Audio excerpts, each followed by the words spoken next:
tayo ng bawang at sibuyas. Alog, alog, alog! Hi! This is Maren! Nag-crave kami ng kapatid ko ng burger steak. Kaya magluluto tayo. Unang gagawin natin, i-ready ang mga sangkap. At next na gagawin natin, buksan natin itong burger steak na kapag bumili ka raw ng dalawa, makakasave ka daw ng 20 pesos. O diba?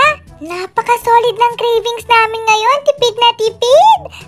Ay sus! Ready ko na rin pala paglulutuan natin ng burger. Nilagyan ko na rin ng mantika itong paglulutuan. Itong paborito kong nabili ko lang naman sa Shopee. Kahit hindi naman kailangan naglagay ako ng mantika. Wala lang. Trip ko lang talaga maglagay ng mantika. O diba nahirapan ako? Alam nyo ba? Takot na takot ako sa mga ganitong senaryo. Yung mga napiprito-prito. Kasi alam nyo naman, natalsikan na ako sa loob eh. Sa loob ng bahay namin ah. Oo, masakit. Pero masarap. Masarap ang mga pritong ulam, diba? Ayan na, nag-start na ako dito magluto, magprito. Di ko alam ba't naging ganyan yung burger dyan. Diba? Nahati-hati siya kasi sobrang lambot niya na. Kasi nga, inalis ko sa pagkaka-freeze yan talaga eh. Isa rin ito sa mga gusto ko dating trabaho. Yung nagpiprito-prito, yung nagluluto-luto ng ganito, nagbebenta ng hamburger. Gusto niyo ba yun? Ako kasi gustong-gusto ko yung hamburger with pipino. Diba? Basta yung malaking pipino. Yun ang masarap talaga. O diba? Nahirapan din ang ate maring nyo.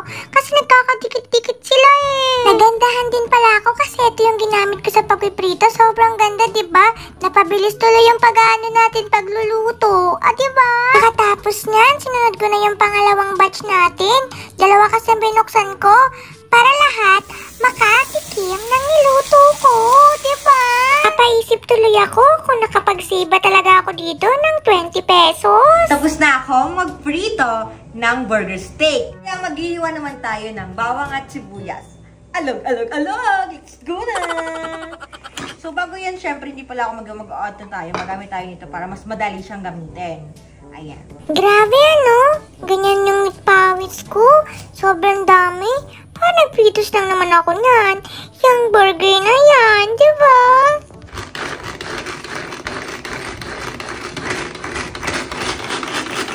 Ang nakakalungkot, ang nabili pa naming mushroom, buo-buo. So, kailangan nating hiwa-hiwain talaga muna yan para mas marami sila pag niluto na natin. Sinisisi pa nga ako ng kapatid ko kasi sabi niya, ate, ba't kasi yan ang kinuha mo? Eh, yun naman lang ang gusto natin, yung ganito, ganyan. Sabi ko, eto na, nabili na natin. Kaya eto na, mag-start na tayo magluto. Huwag ka nang maingay, manahimik ka na. Ako nang bahala sa lahat. Kakain ka lang, oh, kalma. Wala rin pala akong nabiling butter. Kaya eto, kinuha ko na lang yung ginagamit dito sa bahay na pinapalaman din sa aming tinapay, yung matamis yan. Kaya alam nyo ba, nang ginamit ko yan, napasarap pa yung mushroom natin na niluto. Yung ating burger steak, lasap na lasap. Yung kapatid ko, pinagtatawanan niya pa ako dyan sa pag-video niya. Kasi yung gusto niya, ate, ba't ganun? Pag sa camera, nagpumukha kang maayos, but in real life, hindi ko alam kung ano ka na ate. Sabi niya, naamoy niya na ba yung niluto ni ate Maren? Alam niyo ba, sa totoo lang, sobrang bango talaga nito. Ang bango ng bawang at sibuyas sa butter na ginamit natin. Yung mushroom natin, hihintayin lang natin na magmukha siyang golden. Saka natin lalagyan ng Lagay na tayo ng Alaska.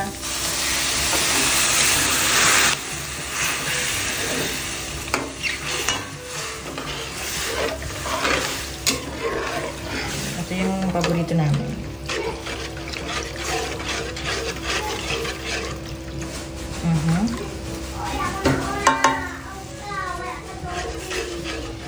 Ito.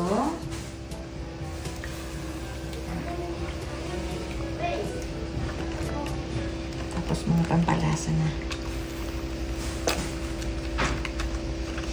Lagay tayo ng paminta. Tapos, nang paglalagay ko niya, naglagay na ako ng mga pampalasa, paminta, lahat na pwede pampalasa, pati yung toyo ko, nilagay ko na dito para mas maganda yung color niya, diba?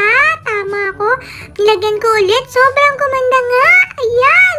Excited na ako, nagugutom na ako habang nagbo-voice over ako dito. Hi! Kayo, nagugutom na rin ba kayo sa nakikita nyo? Bahala kayo mag-isip kung alin din ang gusto nyong Grabe pala itong cravings natin. Naglagay na rin pala ako dito ng pampalapot sa ating niluto. Kasi alam nyo, yung pinakagusto ko sa mushroom or sa burger steak na natitikman ko, yung malapot. Ang sarap kasi nun. Pero hindi naman yung super duper na lapot ha. Yung saktong-sakto lang. Ayan na nga, diba? Pero chinek ko pa, hindi ko pa siya gusto. So dito nga, chinecheck ko lang kung okay na ba yung lapot niya. Ayan, mini-mix-mix ko pa siya. Kasi nakukulangan pa talaga ako sa lapot. Kaya gagawa ko ulit ng pampalapot. Sa part pala na to, nilagay ko na ang ating burger steak. Burger steak! Ayan na, minekos-mekos na natin yan. O diba, kung titingnan nyo, parang nakuha ko naman yung sobrang lapot. Pero, ayan na nga, sobra na akong natatakam habang nag-voice over dito. Kaya tara, sabayan nyo kaming tikpan itong ating niluto. Oh, eto, ipapakita ko muna sa inyo yung reaction ng kapatid ko. Hinahanap niya pa kung nasaan yung burger. Ayan na nga, diba, kitang-kita nyo. Nakaganyan na yung uso niya. Ayan, naglagay pa nga. O diba, nawala yung diet namin. Hays, cheat day. Habang yung kapatid ko pala kumukuha ng kanyang pagkain, ako naman tikim na talaga sa niluto ko. Kakautingin kasi talaga ako eh. Kaya eto, kakain na tayo. Kumakain na nga, sumusubo na eh. At syempre, kung nakikita nyo naman, grabe yung pawis ko, diba? Wala kasing labasan ng usok dito. Sana all nalalabas. Sobrang yummy. So sarap talaga. Ayan, diba? Ay, ang sarap naman talaga kumain, lalo na kapag kinakamay. O diba? Tuloy-tuloy lang tayo. Kaya kayo, kain na rin kayo. Sabayan niyo akong kumain.